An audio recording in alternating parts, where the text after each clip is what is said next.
everybody, welcome to the Fat Squirrel Speaks. Today is Friday, August 28th, and this is episode 278. I am Amy Beth, also known as the Fat Squirrel on Ravelry and the Fat SQRRL on Instagram. We're at the kitchen table today. It's a bit messy, so thank you for being patient when you came to visit. It's a little bit crazy in here, not just because of the podcast, just because of life. There's some tomatoes, there's fabric that's been cut, there's some trimmings that need to be taken care of. There's my my outside clothes are still hanging on the chair because, you know, I have to get suited up to leave the house now with the bugs and whatnots. I shall talk about that in a second. There's like quilting paraphernalia. This week's episode is going to have maybe the least knitting I've ever had on a podcast. Confessions. But it'll have some other making. I'm having a kind of a quilting cook-doodle right now. And it will have lots of shameless self-promotion at the end. Halloween update! So I'm going to have a shop update on September 4th with Halloween bags. I was going to have some fall, like seasonal fall. And I know a lot of you are like, no, it's not fall yet. I totally feel you. But I saw the most powerful thing this week. This thing that spoke to my heart in a very real way. Where it was like, don't you hate it when emotionally it's hoodie season, but meteorologically it's tank top season?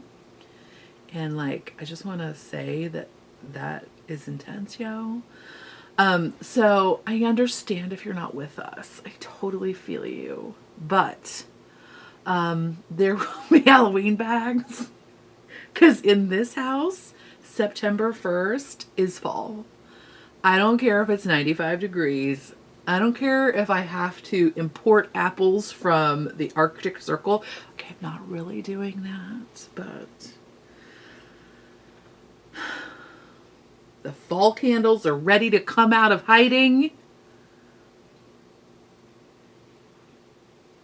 September 1st. I don't think I'm going to go to flannel sheets yet, but historically, September 1st is when I'm like, can I put the flannel sheets on yet? And my husband is like, if you want to die.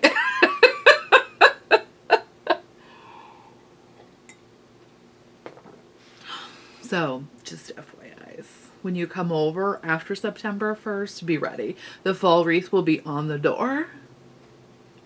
I don't care if it's like dripping humidity. It will be on the door. The house will smell like cinnamon and cider. It's just how it's gonna be. But anyway, so welcome. We got the zinnias here with us. These are looking a little bit past their ultimate prime. It's okay, gals. We'll be crones together. But I didn't want to go cut new ones for us because there's the like wasps are holding their black mass outside. Even though they're not aggressive, I just wasn't feeling it. I've never had this before. 2020, y'all. What the? Anyway, we have these ground wasps, which we've never had before. I don't know if it's just like the unique combination of plants we're doing this year or like what's going on. But for some reason this year we have developed ground wasps.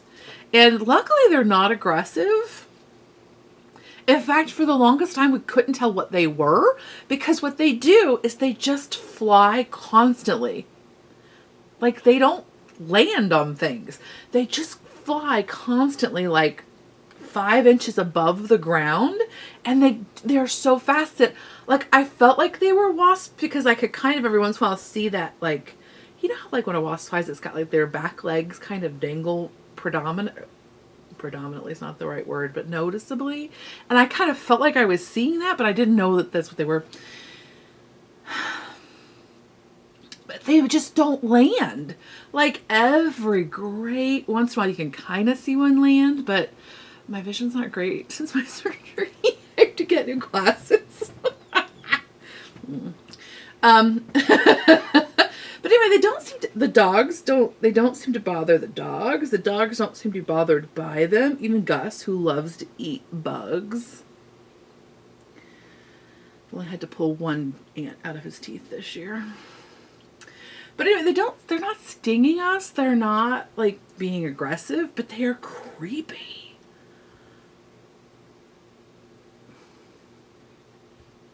They're very creepy. But anyway, it's really not them. It's the mosquitoes that I can't see, but I feel like the like weird witchiness like of those wasps is just like visually like, I know when I go outside, unless I completely put on jeans and a long sleeve t-shirt and a balaclava and gloves, that I'm gonna have to spend like 30 minutes once I get back in using the bug bite pen. Because mosquitoes. I mean, ladies, I appreciate your work ethic. Mosquito ladies, I'm talking. Like, they really are out there busting it every day. But, like, maybe don't bite your own people. Like, we're ladies, mosquito ladies. I'm just saying my husband never gets bitten, and I know that he's super skinny, but his veins are closer to the surface. Or something, maybe? I'm delicious and buttery. My first tattoo, the woman was like, actually it was not my first tattoo. It was my second tattoo. It was on my leg, and the woman was like, your skin is like butter. And I was like, well, I do eat a lot of butter. Also, I don't shave my legs. Or tan, because hi, I'm a ginger. But yeah, I guess that's what it is. Anyway, welcome to the table. I don't have anything sage to say today. I want to curse a lot, but I won't, because we're at the table and like cursed, right? Let's just take our minute to curse. And then now let's support each other with love and care, because that's what I have for you. That's what I do have for you. Love and care. So, okay. Moving through it, y'all. Thinking about a lot of stuff this week. Also, I haven't played my farming game. Right? Maybe I need to play my farming game again. I've been actually farming, so. But anyway, so my thoughts have been largely preoccupied with fear and like where fear comes from and like how it could be used and why it's being used and historically how it's being used, and like just thinking a lot about that, like how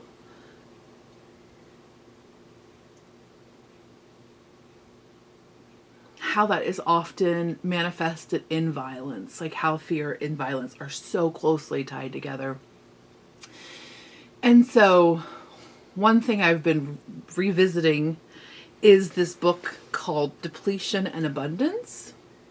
And this is just, I don't even know when this book was published. When was this book published? Why can't I find the date? Thank you for being patient with me, y'all. 2008. So it's an oldie now. 12 years. Gosh. 2008 was yesterday. And also 35 years ago.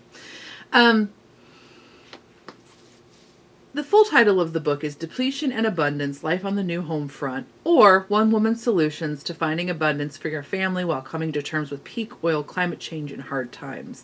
And it's by Sharon Astick. I'm not sure if that's the pronunciation, but that's what we're going with.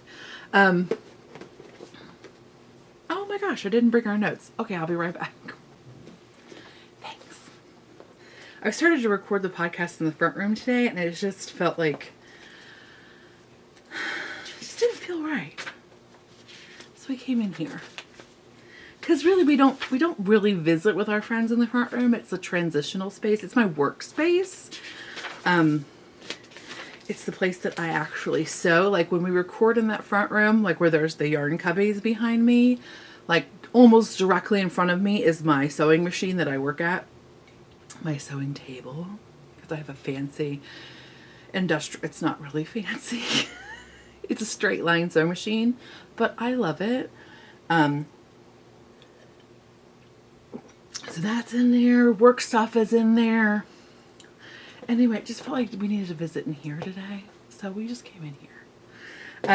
But that led me to forget my notes. So, my gosh, right.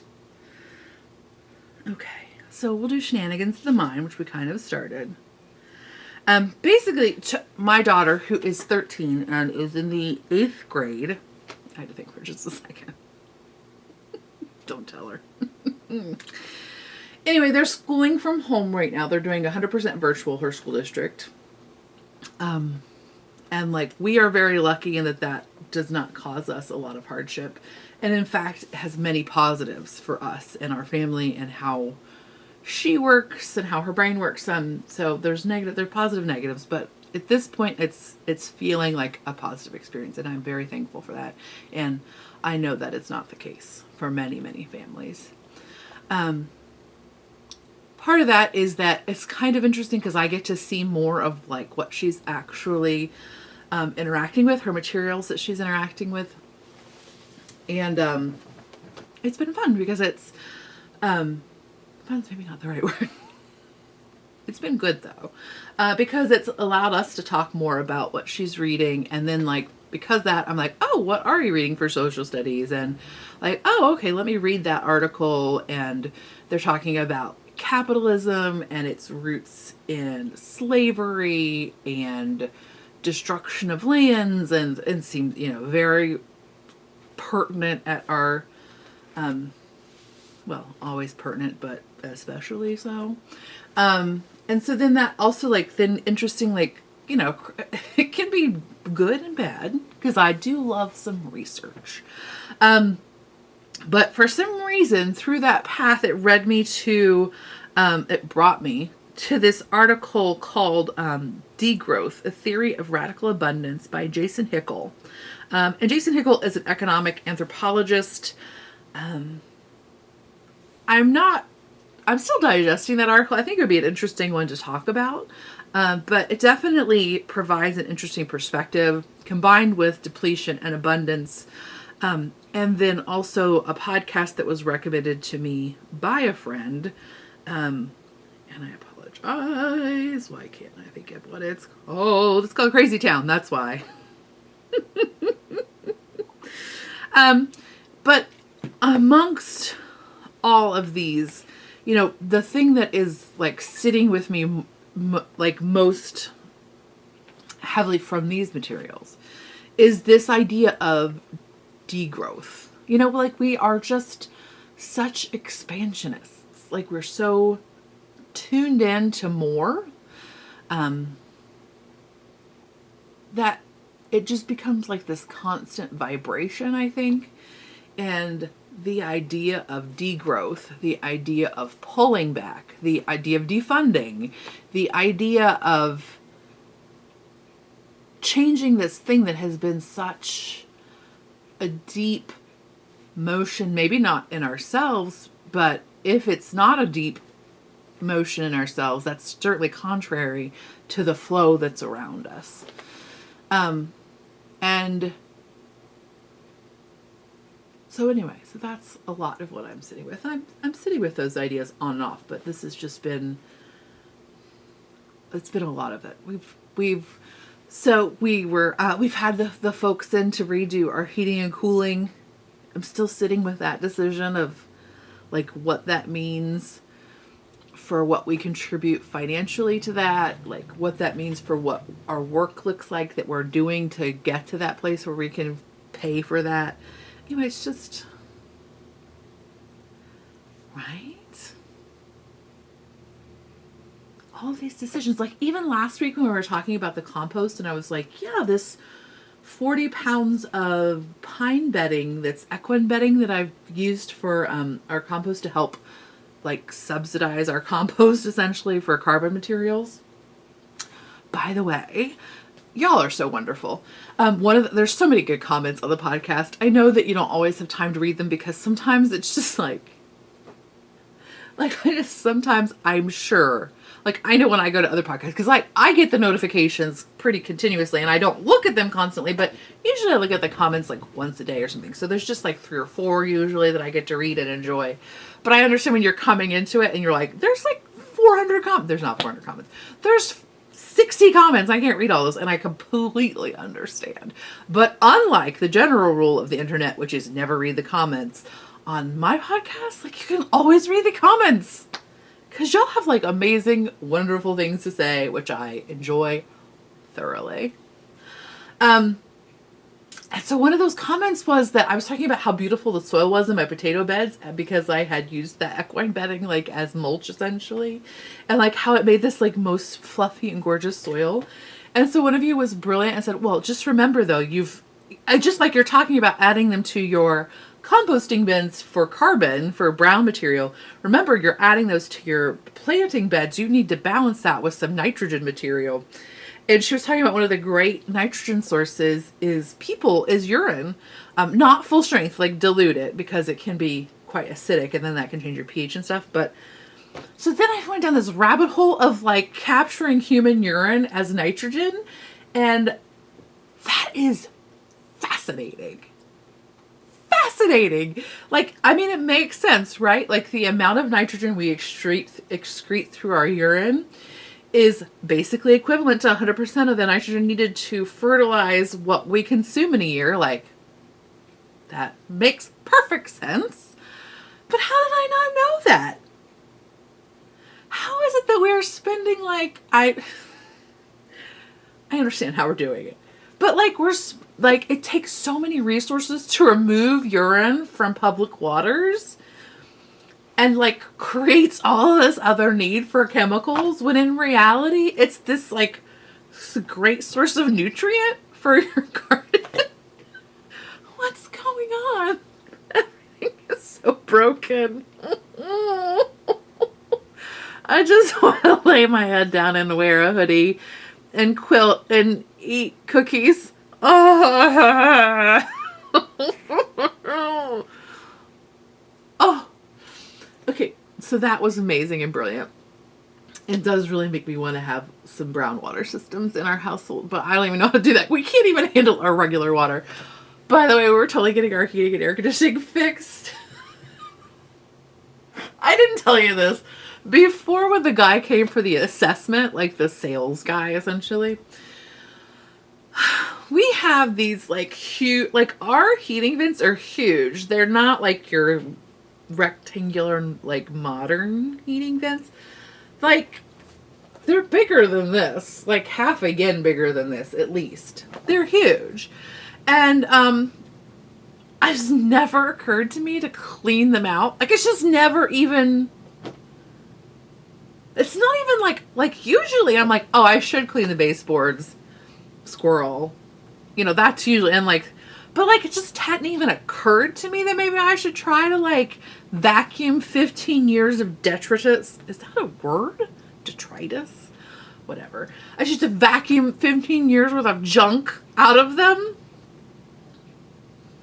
Because unlike a little vent where you like, it's like the bore of the tubing coming, the ductwork coming into them is like this big, and it doesn't like just go straight down, like it bends. So there's this elbow where like crayons and bits, and I mean, I don't even know what it is. Like, I don't want to know what it is. Anyway, never occurred to me to clean it. So finally I was like, oh, those people are going to come and like potentially fix our stuff. And like, and they ended up needing to replace all of this stuff. And some of you were like, you got taken. I totally understand the sentiment I feel too. No, we did not get taken. Like it was legitimate. Like our heater is actually maybe older than my husband. Like they tried to backtrace the serial number. It's ancient. So I mean like, we've done really well. Like our air conditioner was something like 33 or 34 years old. And again, the heater is potentially older than my husband. And since I've lived here for 15 years, we've only had to call somebody for maintenance twice. And once was because the breaker was off, because we're idiots. That was very early in our relationship. Anyway, so like we've done so well for so long. So this stuff legitimately did need to be, let me just tell you why it needed to be replaced. So like, I'm like, oh, I should probably try to clean some of that stuff out of there. So I take the vacuum cleaner to try to, at which point, like I also suction up part of the ductwork because it is so old and like rusted. I was cleaning it and then I like heard this clankety sound and I looked down and I could see like into the basement. Don't clean your old house. Dirt is literally holding it together. Another example thereof. We didn't learn our lesson. We're dumb. So we're cleaning up the basement, which we don't use. I mean, I use it for my spin bike and like for canning storage and for camping storage. It's definitely not like a hoarder's basement. I mean, it might be like we're spider hoarders because like there's an intense amount of cobwebbery. Whatever. They're the enemy of mosquitoes and therefore I support their existence. But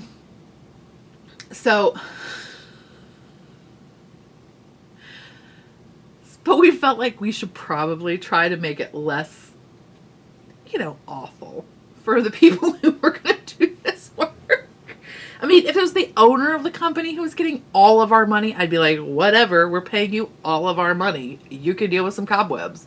But like, it's going to be like some folks who are working folks like us. And so like, maybe we should try to make it nicer for them. And so my husband is like vacuuming off the drain pipe that goes from the sink over to like the main stack into the sewer. And as he's doing it, he totally vacuumed off a critical piece of rust that was the only piece of rust between the water flowing through the pipe and the outside of the pipe. So luckily, I mean, it's not a pipe under pressure because if it had been, it would have already sprung a leak. But it's like we created a leak in our basement in like a cast iron pipe that is like, we're going to replace the whole run. Luckily, we got some before we just got a bucket for a while. And then we had like this whole thing where I was like, do we have to call them? Like, is this, I don't know what Indiana's equivalent of OSHA is. I grew up in Ohio. Is there like a health and safety thing for the workers where they can't work where there's a leak? I mean, it's literally just like the sink. It's just water. And like, we won't run it when they're down there. But like, I don't want them to show up and then like charge us for a day's labor because they had to be like reschedule. And then I think my husband was like, you're insane. I was like, you need to call them and just make sure. Because I am not paying these people for an extra day because they can't work around some water dripping. They were fine with it. This was one instance where my insanity was not shown to be useful. But whatever. It's important to give them a heads up. So we did get that all done. But see, that's all to say that you just got to be careful with these old houses. Like, I joke when I say that dirt might be the only thing holding it together. 2 cases where that is very clear.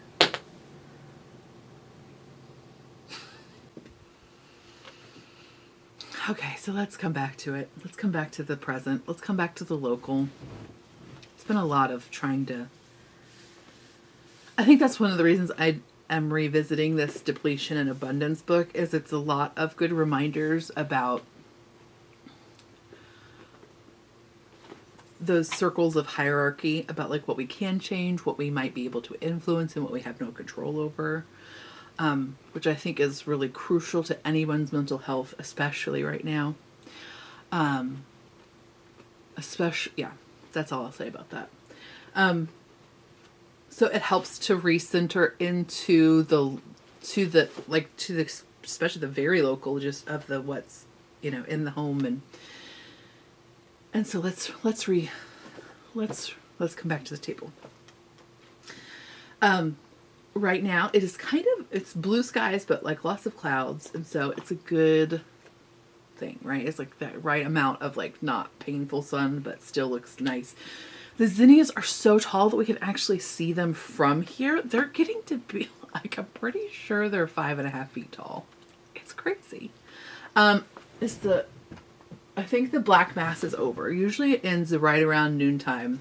And so there's some fat bumblebees, there's some white butterflies and some orange butterflies and some yellow butterflies. And the beautiful thing about where the tomatoes are at right now in their growth cycle is that like from here they look really nice. Because they are about, what is that? They're like 7 feet tall-ish. I think that's about accurate. They're about 7 feet tall. And I'm going to be completely honest with you. From like 4 feet down, they look like garbage. They look like we were in Arizona. They look pitiful. I've not been as good about watering as I should be. And also it's just like tomato. Like eventually they're just like out. You know what I mean? So, but from here, they look really nice because it's all the nice growth up top that's newer and lovely. I mean, there's definitely some brown things, so it doesn't look like I, just weeded for y'all. It looks real because it is. But so that looks really nice, and the beans are perfectly what's hiding the scary looking tomatoes from us, so they look beautiful. My hanging basket looks pretty sad. Not gonna lie. But whatever, there's a really super fat bumblebee on it and she's happy about it, so that's good. So that's what's happening in the here. What else is happening in the here? Oh my goodness. This is a dumb thing. I use Schmidt's deodorant. I like Schmidt's deodorant. I actually really like oh, never mind. We'll just talk about Schmidt's. They have a new fragrance this year that's called Cedarwood and Vetiver, or Vetiver and Cedarwood, one or the other. And I love Vetiver. Like, I don't even know if that's how you say it, but that's how it's spelled. Tuft Woolens has a Vetiver, and I think it's in cedar, sock soap that is my favorite. It's a very like grassy, woodsy kind of like clearing in the wood kind of smell. But it's made me put these silly things. First, like these are like little lava rock, and so you can use them as like a personal diffuser. So it's like we're in medieval times, except like instead of like human waste on the sidewalks, it's human waste. It's just not poop. But just like, it's like that. I need the, everyone's time just like, yeah. So that's the here and now. I can feel some of you being like, unsubscribe. It's okay. It's like I'm Molly Shannon. What was her name? Was it Mary Catherine Gallagher? That's what I'm feeling like. Remember to be in the now. And that, not in that frantic voice. It's okay if you're in a frantic voice. In the now. So we have, I guess I could talk about knitting. I'm like, so that if you're not interested in the other stuff, you could go away. But you just sat through all that. So whatever, we're talking about quilting first. Okay. So I have definitely had a quilting bug. Something has happened. Okay, so I love the tablecloth we're sitting at. I've loved it, but I did not love making it. But I've really loved it. And it has been such a beautiful thing, like with the zinnias. It's been just really nice, bright, beautiful spot. And I've really loved it. But I did not love making it. It stressed me out. Like it was like a jelly. It was a honey bun. It wasn't a jelly roll. A jelly roll is like 2.5 inch strips, and a honey bun is 1.5, right? And so like I didn't know anything about like how you're supposed to change direction when you're sewing them together, or like how you're not supposed to press the fabric to distort it, and like all of these things that my mother, who is an actual quilter, could have told me had I asked. And in fact has now since told me. When I told her, I was like, yeah, I didn't like making it because it was all wonky. She was like, well, did you do this? And I was like, no. Did you do this? Yeah. She was probably like, I am an excellent resource and I'm right here. But I was just like, yeah, I'm an annoying kid. I do what I want. So but I've really enjoyed the finished product so much. And I have enjoyed the other ones I've made, like my little table runner for my side table and things like that. So I really am, and I love fabric. I don't know if you've noticed, I have this business where like I buy and sew fabric constantly. And like, even though sometimes I'm like over sewing a bag, I still really love fabric. When I was in my early 20s, I actually would just buy fabric and put it in cheap frames from like Michael's because I thought I wanted to quilt, but I didn't actually want to quilt. I just wanted to have fabrics laying next to each other.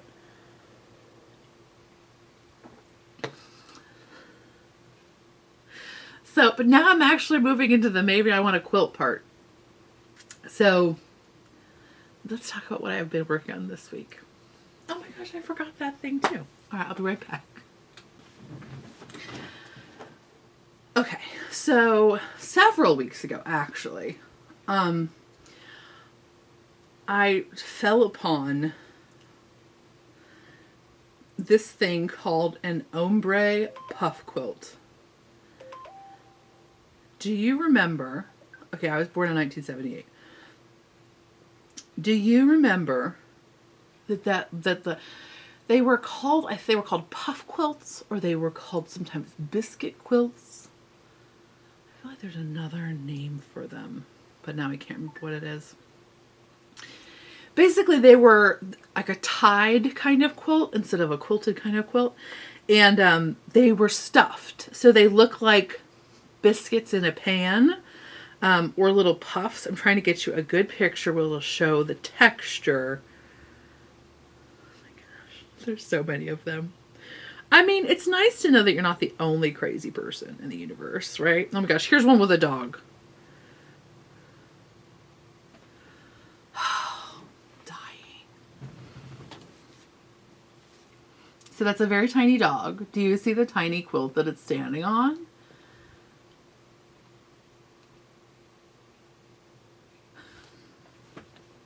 You're just like, shut up. Okay, but if you were here, we could just look. You could just sit next to me. We could just look at all of these because they're insane. Okay, here we go. Right? So it's these squares that you stuff. Well, I felt kind of conflicted about, like, most people just stuff them with stuffing, like polyfill. So it's really trying to find a way not to use polyfill, which is why I've been thinking about it a lot, but I haven't actually made anything yet. I just want to make one for Annie, who's our dog, who's our older dog, who's my first dog. Okay, I'm actually going to cry thinking about how much I love her. But I just want to make one for Annie because in the winter she gets cold and she likes to sit on my old chair that I bought when I was in college. And so I usually make like a nest for her with my mom made us some flannel quilts that were like those, I don't know what you call them, but they're the kind that have the seams that are raveled, like clipped to ravel. And so she really likes that on her nest. And so I saw this puff quilt, and be honest with you, at first I was just like, how am I going to justify making this puff quilt? Because I really want to make one. And then I was like, I could make it for Annie's chair. So I bought this charm pack, Woolies Flannel Colors by Bonnie Sullivan and Maywood Studio. And it's basically, do you know what a charm pack is? It's just 5-inch squares of an entire line of fabric. And so this is just like, kind of like a warm rainbow of colors. Here you can see the colors there, kind of. And it's just basic small prints like dots and houndstooth, and I think there's some check. There's something that, I don't know, maybe kind of looks like corduroy-ish. Anyway, it's just real basic. But I was like, yes, I can make her a puffy quilt that's flannel. And I think she's going to like it. But I was really conflicted about using polyfill. When I stuff animals or like toys or ornaments or whatever, I just use wool because they're stuffed firmly. And wool works really well for that. But this is a thing that's stuffed just to be puffy. And so it's like you can't stuff it hard because then it's kind of... So I tried several different types of wool that I had. I did not have any superwash wool in abundance. So I tried unwashed wool. I tried Dorset. Was it Dorset that I tried? Yeah. I tried like a down wool, a short wool, because they're supposed to be less prone to felting. So I tried that. I tried both an unwashed, so just like a raw one, and I tried a washed one, and I tried one that I had made into a bat, and then I also tried a BFL bat. So I tried those. So I made like little sample puffs, and then I tried this thing that was cotton that you can buy that but it's not cotton because it's another plant, but it's very soft like cotton, but it has a real short staple, so it can't really be spun commercially. So I tried that. I can't remember what it's called now. So I tried that and none of them worked. Like the wool all felted, and I wasn't surprised. I was just hoping that maybe it wouldn't. But since it's for a pet and it definitely needs to be machine washable, and she's getting older, so I tried lots of different things, and the plant fiber worked the best, but it just got it did get broken down, but it lost its loft, and so I'm pretty sure if I kept puffing it, maybe it would be okay, but it didn't really get that clumpy. A little bit, but not tons. So it was the best option. I'll try to remember to put a link to that in the show notes. Whatever. But so ultimately I think I'm going to use polyfill. I even tried, there's a pillow that we had put aside, because I was like, we just have too many pillows. And so I was like, oh, I'll cut into that pillow. Maybe I can use that. This pillow is like 10 years old. And I didn't even, it was from IKEA. I didn't even think about it. So I just cut it. It was totally a down pillow. So there was an intense explosion. And I'm sure there's some way you could like reuse that. But it was like instantly there were feathers everywhere, and I just like totally freaked me out. So I had to close it back up and re-sew it and put it back on the guest pillow area. Oops. So anyway, I did buy a bag of polyfill because it was by far the best option, and it's for Annie. So anyway, so here's the little puff I made with the cotton, and it just, maybe I didn't stuff it enough, but the polyfill one, superior. So these are just little scrap ones, but yeah, so you make these little squares, and they're super easy. You just use scrap fabric for the backing, because this ultimately will get covered up, by a final cover, because see how you have all these like little raw seams? You're going to sew the puffs together. Like you're going to put right sides together and then sew the puffs together. So you'll have seams underneath. So you're going to use a backing fabric, and then you just use like a tie down. Like, did you ever have a tied quilt when you were a kid? I did. You just use ties to connect the backing fabric to this part of the quilt. And then you finish the edge just like with a binding like you would normally. So that's definitely in the future. And they're really fun to make. Especially since it's just for a little dog. I saw some people like organizing. So the thing that brought it to, somebody made like an ombre one. Like that was kind of like the first thing I saw of like reawakening this older trend. That was the word I was going for. Well, she made one that was like an ombre coloring, so there was like the puffs like change gradually, like ombre from one, and it was amazing. Then I've seen other people like post like time compressed videos of them organizing their squares, because usually what people will do is sew 3 sides, so the backing, so 3 sides, leave one side open, and then they'll lay everything out, and then you sew a row together, and then you stuff it, is usually how people do things. So I just wanted to be able to launder these to see how they would hold up. But seeing people like put out like a whole like bed-size quilt worth of like little squares is kind of fascinating. If you're on Instagram and you look under the hashtag Ombre Puff Quilt, you will find it. It's wild. But that would be very overwhelming to me, because one of the things I didn't like about these quilts that I have done so far, which I discovered, is I don't like having a million little pieces.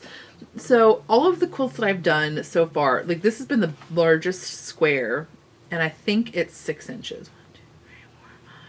It's not even 6 inches. It's like 5.5 inches. And that was the one I liked more than the other ones I made. The other ones were just like half square triangles or quarter square triangle. Anyway. So what I have discovered is I actually really dig making quilt blocks using this method. There are these things, if you're not, I'm just pretending like by the way, this gives me another thing. I'll save it to knitting. So there's a thing called layer cakes. Like when they make a line of fabrics, they make pre-cuts. So you can get like a fat quarter bundle. You can get the honey bun, like I talked about for my tablecloth. You can get jelly rolls. You can get charm packs. This is a charm pack. But one of the things they make is a layer cake, which is 10-inch squares. And it's a whole line of fabrics. And usually there's like 40 or 42 of these squares. And so usually you have multiples, because not many lines of fabric have that many different prints in them. So you get multiples of each square. But there's this thing, I think Moda makes it, called a cake mix. It looks like this. And what it is it's paper piecing specifically for layer cakes. The whole book is sheets that look like this. And what you do is you put, do I have any pieces of fabric that are not sewn together? I don't. You layer 2 pieces of fabric underneath of here, and then you sew along the lines. There's dotted lines and solid lines. You sew along the dotted lines, and then it gives you something like this. So your fabrics are right side in here together. And then you just cut along the solid lines, and you're left with, depending on which cake mix you use, the resulting squares. Sometimes they are just like all the same size, half square triangles. Like there's like 900 of them on this, whatever fits on this square. Sometimes in this case, it's half square triangles and some, I don't know what these are called, but like little 2x2s that come out. There's like 12 different ones, I think. And they also make them for, they call them cupcake mixes, if you want them for the little charm packs. But one of the nice things is, okay, there's multiple nice things. These are the nice things that I like about it. One pad, I think, will make like basically a quilt, 44 squares, and then they just vary on which one, like the finished size of your block. Excuse me, I shouldn't say square block. The finished size of your block does vary, because as you can see in this one, there's a bit more waste. See down here? You're only using this little square. So there is more waste in this one, and actually you're only using one of them instead of 2 of them. But all of the other ones that I've seen have like almost no waste. It's just trim waste. So, okay, so here are the things I like. A, you don't have to cut anything out beforehand. Nothing. You have fabric and you have these papers and you just start sewing stuff. The other thing I like is that it's like storage-wise very compact, right? Like I'm just gonna do a little like fall. Okay, so I don't love this fabric super bunches, but I wanted a layer cake so that I could try this, and I did want something autumnal, so that's why I chose this, because that met both of those criteria. I don't super love it, but I love this. I wanted to experiment with this. So like I'm making like a tablecloth for my coffee table essentially, and like here it is. Look how contained it is. It's all right here. What? It's true. There's not like 8 million pieces of things flying around to keep track of. You don't have to have like organizational stuff. It doesn't take up a bunch of space. It's just like right here, which I really dig. Like, a lot.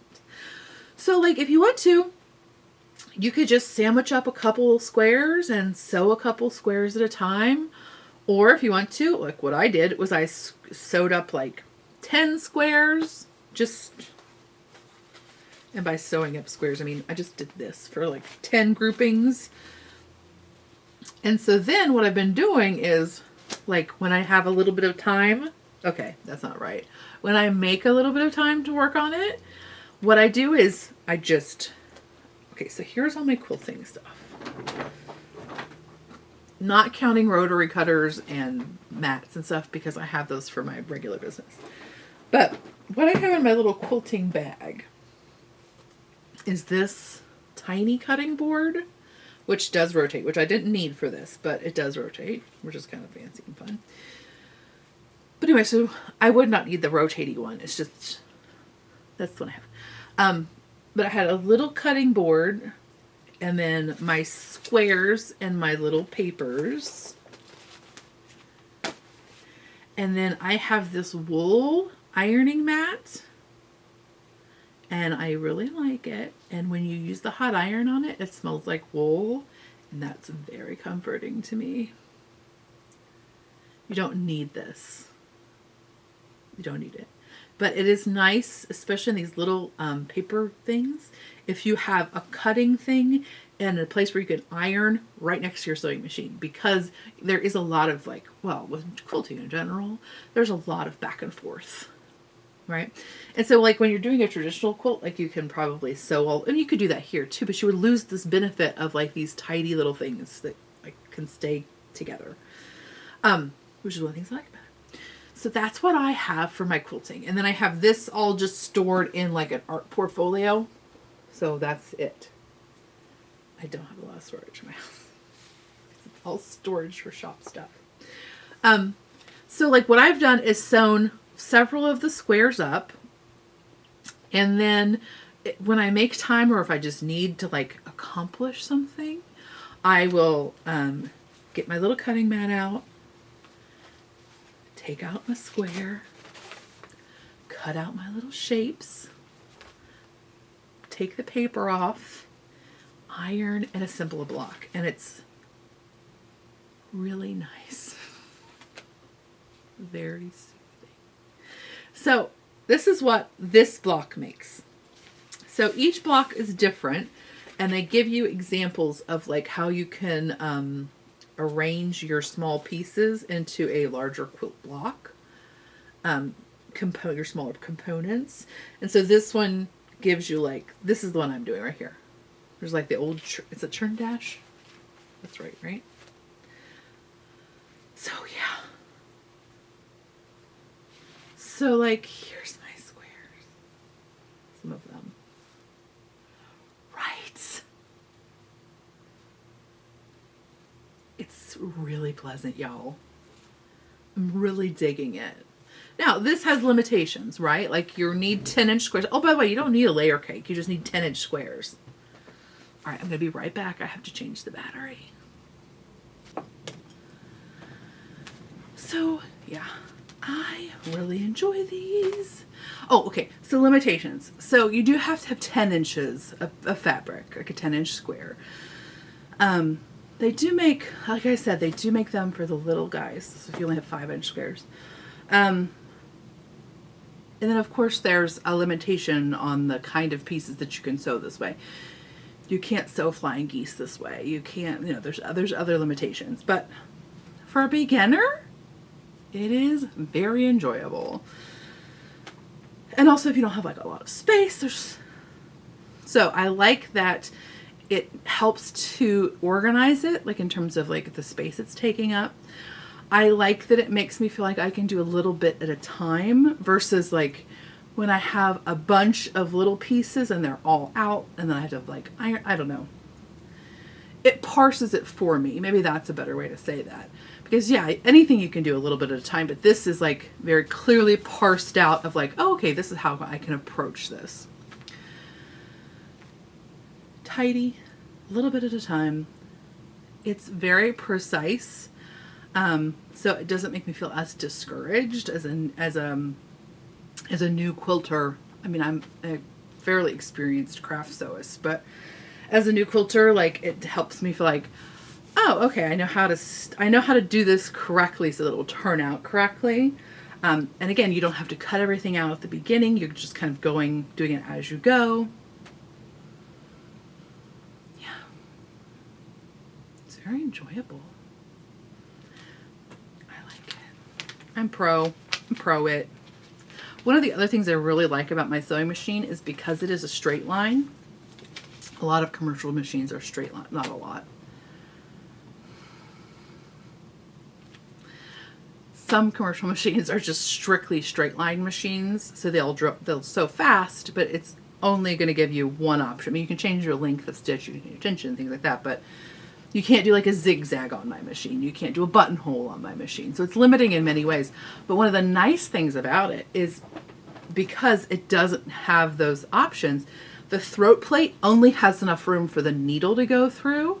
So like lots of times when you're doing quilting pieces, you have to like have a little starter buffer piece to like help you begin. And my machine does not need that. And that's one of the things that's really nice about a straight line machine when you're quilting. I like it a lot. So anyway, I'm very pro this. I think it's very exciting, and I'm excited to do it on some other fabrics that I like a little bit better. But whatever, it's fall and there's pumpkins, right? Look how cute. And you don't have to do all your pieces the same layout either. Like you can definitely do different options. But I like to do them all the same because it's less overwhelming to me. There's totally a turkey in there. Right? So anyway, so this is part of the thing that I learned is I actually like this process. Like I like assembling this larger square piece rather than like having a million little pieces. I actually do enjoy this part. This has been very pleasant and I dig it, and I'm excited, unfortunately, to do more.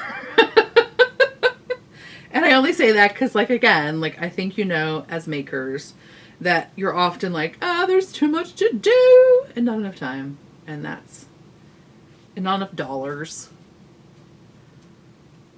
not enough stash storage. You know what I mean? Those are the ones I've gotten made. The other ones are still in papers. So yeah, I really like these cake mixes.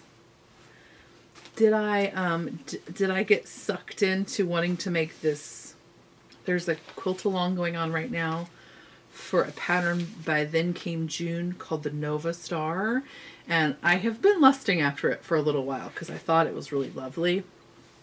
And then Arthella, who is basically like crafting life goals. Like she did the dress number 1 along, and like every single one of her dress number 1s, bam, just looks so good. And now she was doing the Nova Star, and I'm like, dang it. So I'm not going to do the Nova Star quilt along because it's just a little bit outside my comfort zone right now. And again, I'm really happy to be doing these paper piecing things that is more inside my comfort zone. But I did have to pick out the fabrics because this is one of the bad things about like wanting to do quilt stuff, is that I have to like mentally plan out a lot of stuff that I'm not actually even going to do. Like I have to. I'm not saying that I have to, but like my brain says I have to. So that means I kind of have to. It makes me want to plan things. And so that's why I don't have a lot of knitting done this couple of weeks, is because I have been like theoretically quilting. Just quilting of the mind. That's right. Quilting of the mind. And so one of the things I had to do was pick out the fabrics. Because I'm ridiculous. But it's really fun. But it does take up a lot of time, because let me just discuss. I have probably put together like 5 shopping carts worth of stuff that I then did not purchase, luckily. Though I did purchase some other things, but we're not talking about that. Like I had this fat quarter thing from it's actually half yards, from another project that I was going to do for my table. And so I'm still going to do it, but now I think I'm going to make it the Nova Star. Right. I should be showing you more of these fabrics and not less of them. Right. What? And then this. Go with it. And then, oh! By the way, I'm so excited. This fall, I'm going to be doing a lot of textural bags, and I'm really excited about it. I have some, not quilted by me, like not pieced, but quilted fabrics that I think are going to be beautiful. Like if you liked the Cantha bags that I did this summer that were orange, or that Cantha fabric that I had that was black, that had the visible stitching in it. I have a bunch of those to do for the fall. There's the black fabric is going to be, and then I have some like teal and some gray, and then I have some of these beautiful wovens. Oh, they're so gorgeous. And there's a pink one that has like little, oh, there's lots of good bags that are coming this fall. I'm very excited. But okay, so let's talk about knitting. I didn't spin at all. At all. And this is my knitting. It's not been that much, but it's been enjoyable. So last time I talked to you, I was knitting the, why can't I think of what it is? Mr. West's shawl. And I don't have the pattern printed because it's just that easy. And I don't have a phone anywhere. Really? Oh, there it is. I told you the table was kind of messy. Right.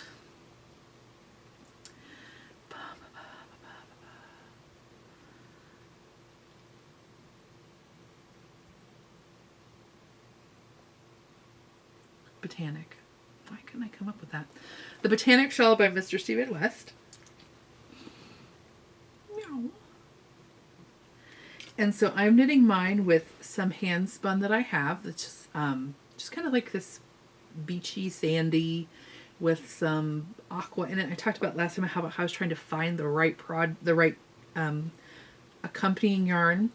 And so I am using this Chroma fingering weight, which is a single ply wool from Knit Picks. This is the Seahorse colorway.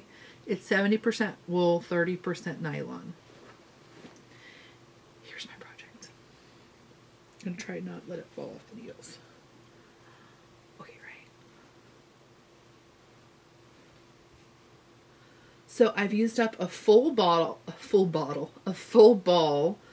the Chroma. Like I just finished it. And so what I had to do, because it's this long color change, I did have to pull out this much of it to get to the same place in the ball as I was at the end of the other ball. Because I did want that consistency. Usually I'm not a person that cares that much, but I think it's pretty, I mean, it's, you know, to me at least, it's very integral for this specific piece. So, so yeah. And I may be able to use it at the end of this ball, you know what I mean? Like, or again, like pick it up in a project somewhere else. But I'm very pleased with it. This is excellent. Like, somebody on last time's podcast, I think, said that she really liked, or no, I think specifically she said that, see, Stephen West is one of these designers where lots of times when I see his cover photo, I'm not that interested. Okay, now I've gotten to the place where I am. But originally, so like say 5 years ago, I would see the cover photo and just not be that interested. But then when I would see his people who'd worked his patterns in person, I was always like, who is that designer? And it would, like, 80% of the time it'd be Stephen West.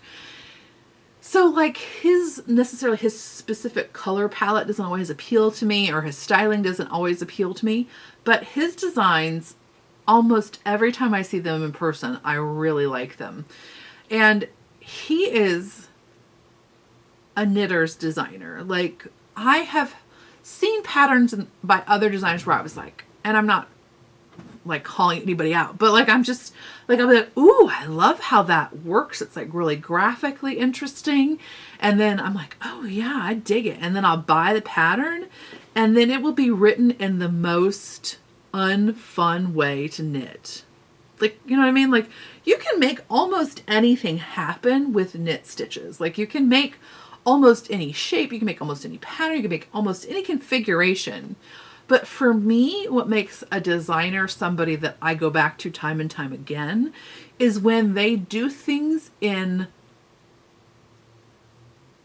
an intuitive and clever way that feels graceful in its execution versus just like pounding the craft into a specific shape. Do you know what I mean? Like, you can totally do that.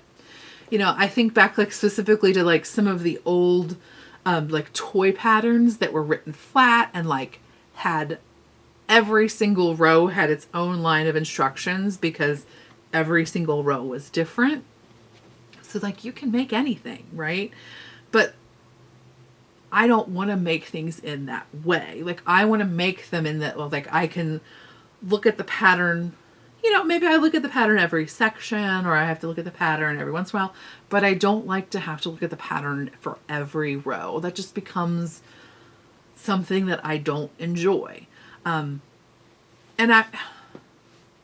one of the things that quilting has made me remember is that, like, and I just want to acknowledge this for if you are a new knitter, sometimes I forget what it's like to be in that space. And so I don't always go into as much depth as I'm sure some new knitters would like me to go into when I'm talking about a project. So I acknowledge that. And I need to try to figure out maybe a way to do that. I think I'm going to try to do it, like, for example, in like a finished object. Like, I'm going to do a specific video for my crocheted sweater. And I'm hoping that in those like finished object videos, I can talk a little bit more, not necessarily about nitty-grittiness of techniques, but to be less concerned about repeating myself. Because, you know, I might talk like that crocheted sweater. I probably did 8 podcasts. I don't even know, 1 million podcasts. And so I don't want to necessarily say the same thing about it 17 times. But it might be the thing you need to hear. So I'm going to try to make a space to do more talk about how I'm doing something or why I'm doing something in those finished object videos. So that, yeah, I probably will touch on it in these videos, but maybe that will be a good place if you're a beginner knitter. I don't know. I'll try to do my best. But I just wanted you to know that, like, helping that seeing this quilting thing from the ground up, like, for example, like, I'm like, I take for granted that I can look at a knitting pattern and kind of know what to substitute in, like, as a good alternate yarn, or like how to size up, or like how to change it to fit me, or, you know, because I've been doing it long enough and I'm pretty comfortable with it. And so doing this quilting stuff has been a good thing just to make me more aware of like what it feels like to be a beginner. And to the point where like I can't look at those quilt piece diagrams and necessarily know what that whole quilt's going to look like. Or I can't look at a quilt and understand what it's going to look like if I'm putting in the fabrics that maybe I have on hand or like that I can have access to. And so that's helping me to remember what it's like to be more in a beginner's place. So I just wanted to acknowledge that.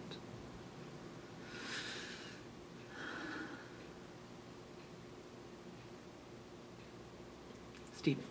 Okay, so anyway, so Stephen West is one of those designers where he just, Susan B. Anderson also comes to mind. She always does things in a graceful way. And that's not to say that they're the only two designers that do that. It's not the case at all. But they are two that just immediately come to mind as being so friendly to the knitter, in terms of like, yeah, maybe this wasn't necessarily the design that Stephen started with. Like maybe this was not exactly what he wanted, but he realized, oh, if I do this spacing of the increase this way, it becomes much easier for the knitter, and I'm willing to make the compromise on what that finished object looks like so that I can make it an easier a more intuitive process for the knitter. Does that make sense? It's I always appreciate about that about his designs. So that was all to go back to say that somebody on last week's podcast said that she had felt intimidated by Stephen's designs or something akin to that. To which I say, if you're a new knitter, his designs are great. They are. Sometimes a knitting pattern is brief because the designer assumes you know a lot. Sometimes a knitting pattern is brief because it's designed to be all you need. It's the sonnet of a knitting pattern, right? Like it's got everything you need within a small and confined space. And it's not necessarily like Carlos Williams where you gotta like think beyond what's the words that are there, but like it's literally like old school sonnet. Like I'm going to tell you everything you need to know, but it's going to be in a clever way where everything is right here for you. And that's kind of what I think about his patterns as of. So they're great for newer knitters, or, maybe if you're just like, you look at a shape and you're like, oh, I couldn't do that because that's off the wall. I definitely encourage you to try out his patterns if you're at all interested. I would not be intimidated at all. They're great patterns for knitters, and they're great patterns for old busted knitters. Great for everybody. This product is not endorsed by Mr. Stephen West. So yeah, but I do endorse Mr. Stephen West.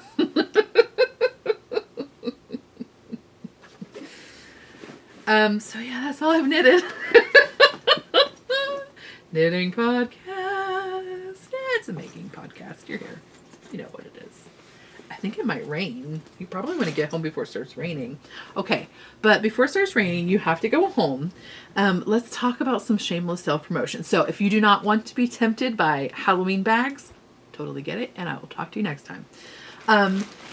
If you want to be tempted by fall bags, but not Halloween bags, I think what I'm going to do is do a fall Halloween update September 4th, faux show. And then fall update probably 2 weeks thereafter, so September 18th. So that's my plan. So I'm going to show you Halloween bags this time and fall bags next time. Okay, so that's it. So if you don't want to stick around, I'll totally see you later. You should take some of these.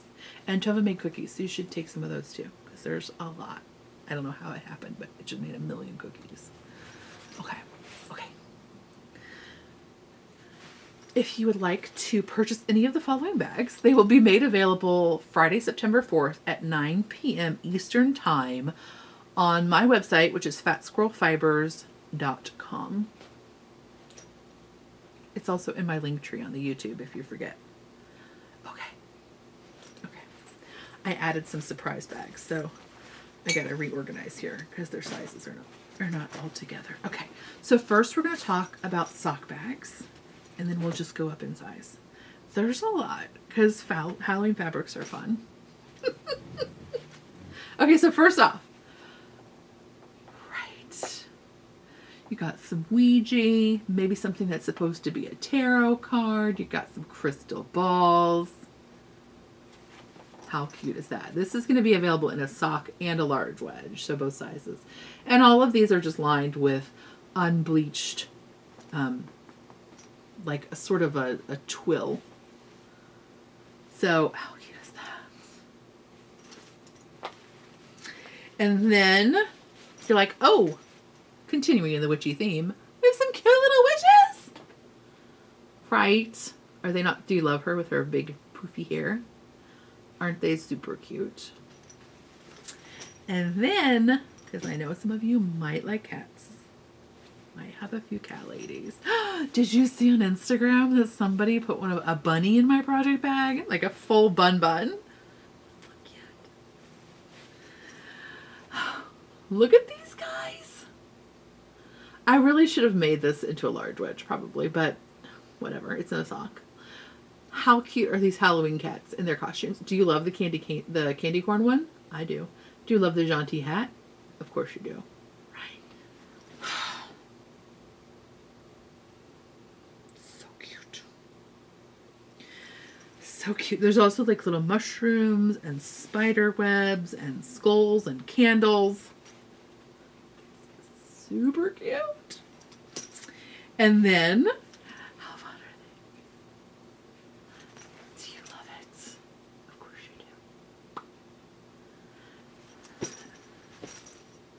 and so by the same designer as those super cute pumpkins. What? They're so spoopy. So this is the large wedge. We're going to large wedges. And then I hope this guy photographs well. This is a fabric that I would not normally have picked, but I'm really glad. She's My Paper Crane. She's the one who did all of these on Etsy. On Etsy. Well, she might be that. I don't know if she's on Etsy or not. But on Instagram. She's such a cute design. Such a cute designer. She's the one who did last year, who did the like Pennsylvania Dutch witches, which This is one that looks so great in natural lighting. I don't know how to explain it, but it just does.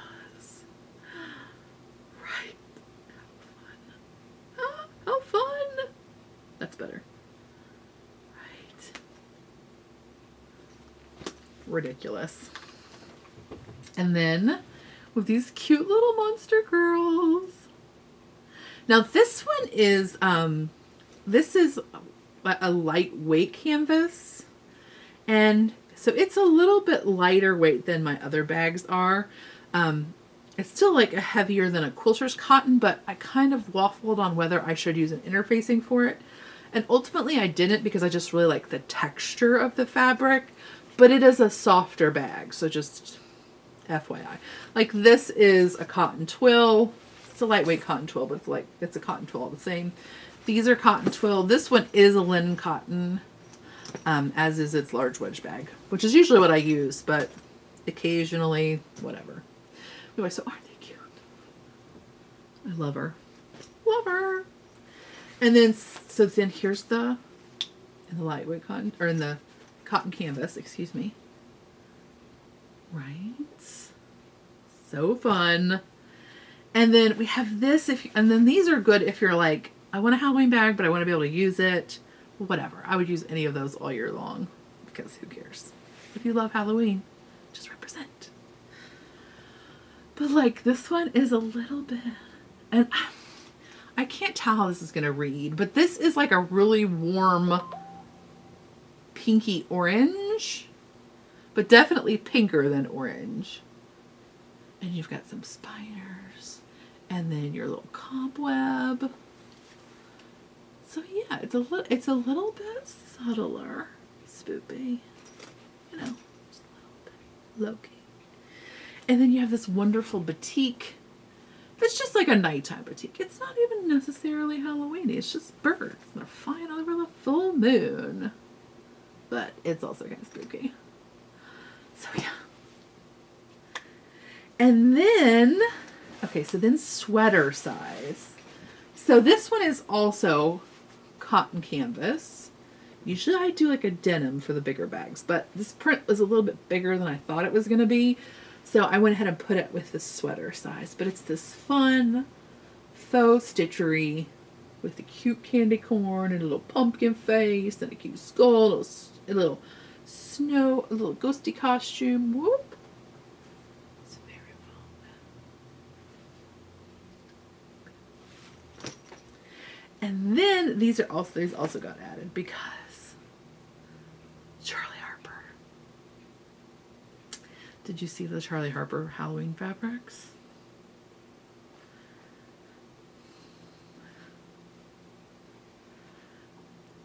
They're like so Scooby-Doo-ish. I couldn't even help. So here, these are the two I chose. So he's standing next to a pumpkin that says pumpkin carving contest. Right. I'm dying. Dying of the cuteness. He's so spooky. Ooh. And then this background is like this beautiful gray, plummy purple color, which I dig. I don't know if you can tell I dig it. And then look at these guys. These are even more Scooby-Doo-y. Right. Ah, they're running. They're running. Oops. So how fun is that? So those are all, actually these and then the batik are interfaced with like a lightweight quilt batting. And then one more. If you're like, oh, I want a Halloween bag, but I want it bigger. Then in the Aran sweater size, look at these guys. Right? So this is a denim. And this is a bag that's big enough to put a sweater in for me. So it's a good size if you're doing heavier weight sweaters, or if you're doing a sweater for a bigger body, or if you just want a yarn throw pillow in your room. This is a great option. Usually I also just use it to shove a million other projects into, just like for consolidation, because I like the illusion of things being together. Oh, do you want a sneak peek of the fall bags? Just sneak peek. This won't be all of them. But like, look at the little acorns. And then this beautiful floral, which I'm pretending is zinnias and coneflowers. And then, oh my gosh, this color palette. I love this color palette. It's navy. It's gold. It's the smoky gray purple lilac. It's this weird salmon, which I'm starting to fall in love with in this strange way. I don't understand what's happening to me. But I love this palette. I have to keep one of those.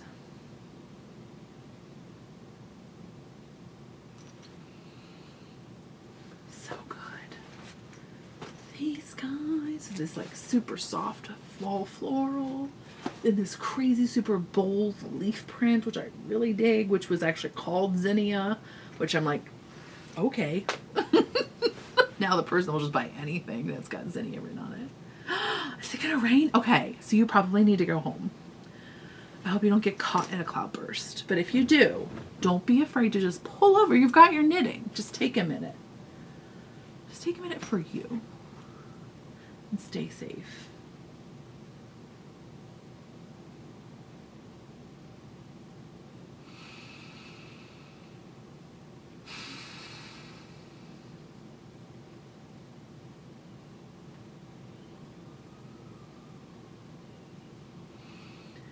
I hope that not all of your tomatoes stay green until the end of the year. And I hope that that is a mosquito bite and not something weirder. Or that maybe it's just like a little spider bite because you were in the green beans picking and you were in their way. And I hope that your ground wasps are not aggressive, even though they're super spooky. And I hope you don't get caught in the rain. I'll talk to you next time.